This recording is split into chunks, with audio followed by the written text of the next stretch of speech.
You have clear here? No, No, sorry. priority. Yes. It's over there. Yep. Thank you. Right on the other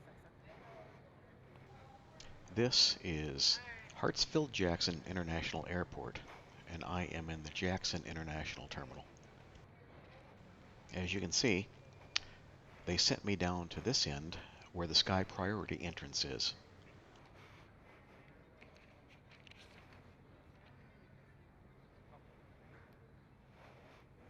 Hello.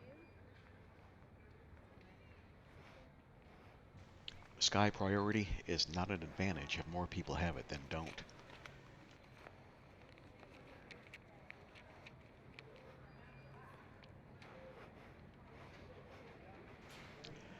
I have a lot of people in front of me here, but had I stayed in the other line for regular passengers, I would have been through by now. What a waste. Well, I just went that way.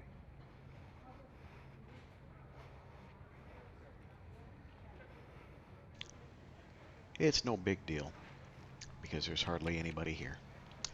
So either way, I'm going to get through a lot quicker than if there were a lot of people here.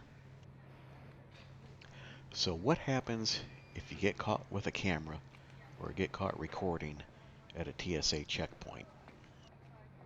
According to the TSA website, it states, TSA does not prohibit photographing, videotaping, or filming at security checkpoints as long as the screening process is not interfered with or sensitive information is not revealed. Interference with screening includes, but is not limited to, holding a recording device up to the face of a TSA officer so that the officer is unable to see or move, refusing to assume the proper stance during a screening, blocking the movement of others through this checkpoint, or refusing to submit a recording device for screening. Additionally, you may not film or take pictures of equipment monitors that are shielded from public view. This video is being recorded with Pivothead DVR eyewear. Since recording this video, Pivothead has gone out of business, and the DVR eyewear that is being used for this video no longer works. One thing that should be noted about the Pivothead DVR eyewear being used is that it is not discrete. The lens between the eyes is quite visible. Despite the visible lens, a lot of people don't notice, and I don't know what the ratio is between those who notice and those who don't, because just because they don't say anything doesn't mean they didn't notice it. Although there is no federal ban on recording at a TSA checkpoint, state and local governments can impose restrictions. Airlines can also impose restrictions, although that doesn't necessarily apply at a TSA checkpoint. For example, American Airlines says the use of still and video cameras, film or digital, is permitted only for recording of personal events. Please refrain from using any voice or audio recording or transmission while on an American aircraft. Unauthorized photography or video recording of an airline personnel or other customers, aircraft equipment, or procedures is prohibited.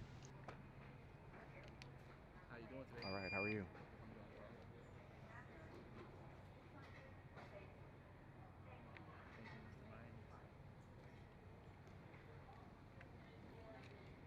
Have a wonderful day. Thank you, sir. You too. Yeah. He just asked me if that was a camera, and I said yeah. So there you have it. TSA caught me with a camera and didn't say anything.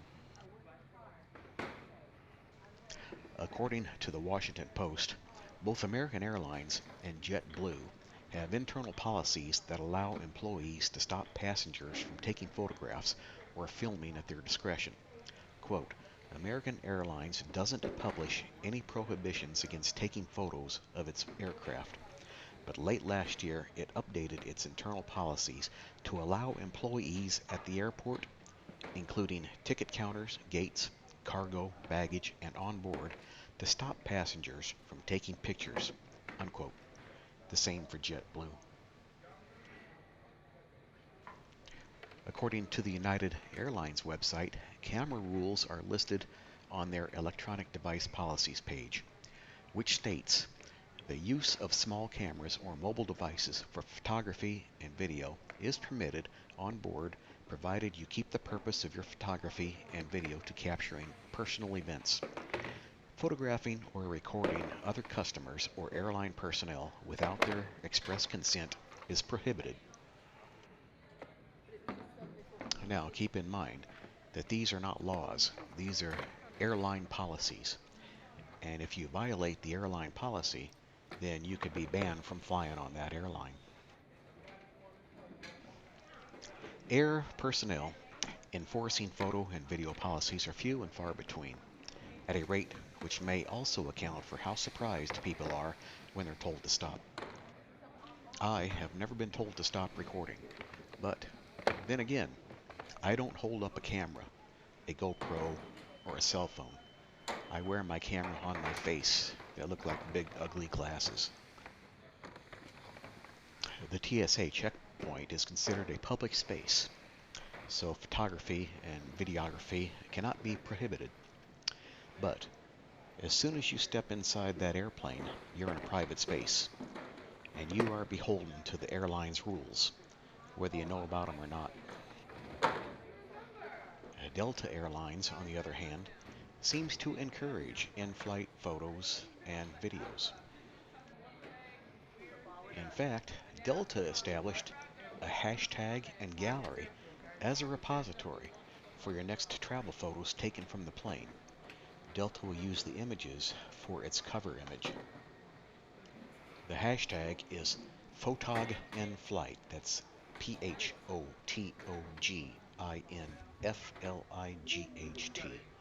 PhotogInFlight. I have never used it, nor have I seen it. Sir, you come out, you go back in. Go out that way or come out this way? You come to me. Okay. You step back in. I'm just going to pat you down right here, okay? Turn around for me.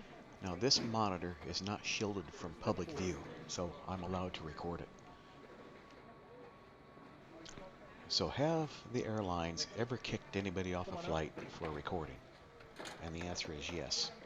And here is an example, which happened in 2014 or earlier. After the 2011 merger between United and Continental, some flights were operated by ex-Continental crew. And sometime during this time, between 2011 and 2014, a passenger was flying between Austin and Denver, and the flight was operated by ex-Continental crew. The passenger noticed the pilot's Continental identification, and he also noticed that there are Continental labeled bins in the galley, and he took a photo of them with his iPhone during the safety video. Evidently, another passenger complained, and the purser came over and asked the passenger who took the photo about it. The passenger confirmed that he took a few photos, showed them to the stewardess, and offered to delete them. The stewardess and the passenger became engaged in a discussion about the Continental United merger. The passenger complained about the captain's Continental announcement, and the stewardess then referenced United's onboard photo policy. The passenger erased the photos, but the stewardess went to fetch the captain. The captain showed up and asked if passenger will be any more trouble. The passenger explained what happened, and a seatmate verified. The captain asked the stewardess if she was comfortable with the passenger on the flight, and she said no. The captain asked the passenger to step into the galley for a more private conversation, but the passenger refused, saying that he wanted a witness to any conversation that would transpire. The captain became upset, and the plane returned to the gate, and the passenger was met by a UA representative and 2 police officers. The police saw no reason to file a report, and the UA representative booked him on the next flight to Las Vegas, where he arrived 4 hours later than planned. There was a travel blogger or writer who was flying on United from Newark to Istanbul in 2012 or 2013. He had been upgraded to business class, and as he sat down, he took a photo of his seat and the monitor in front of him. The stewardess rushed over and told him he couldn't take any photos of the cabin, referencing the photo policy. He just smiled and put his phone away and didn't take any more photos. Another passenger was taking photos, and the stewardess rushed over to him as well, and they had a lively conversation about it. The first guy, for some reason, felt that he needed to explain himself to the stewardess, so he signaled her to come over, where he said to her, "I want you to understand why I was taking pictures. I hope you didn't think I was a terrorist. Here is my business card. I write about United Airlines on an almost daily basis, and the folks at United Chicago are even aware of my blog." A few minutes later, a global services rep came on board and asked to have a word with him, mentioning him to follow him. He said, "The captain is not comfortable with you on this flight. You'll need to gather your things and we'll find another way for you to get to Istanbul." The passenger asked to speak to the captain. The captain said, "Sir, you are not flying on this flight." And he asked, "Can you tell me why?" And the captain replied, "My stewardess tells me she told you to stop taking pictures and you continued to take pictures." "That's a lie, Captain. She told me to stop taking pictures and I stopped. I did try to explain to her why I was taking pictures. I am a travel writer." "I don't care. You are not flying on this flight. You can make this easy or make this difficult. We'll call the police if we have to." "Why are you threatening me? Your stewardess is lying. I did not disobey any crew member instruction." "Look, we're already late. I'd advise you to get off this plane now. Make it easy on yourself. Don't make us bring the police in. Goodbye."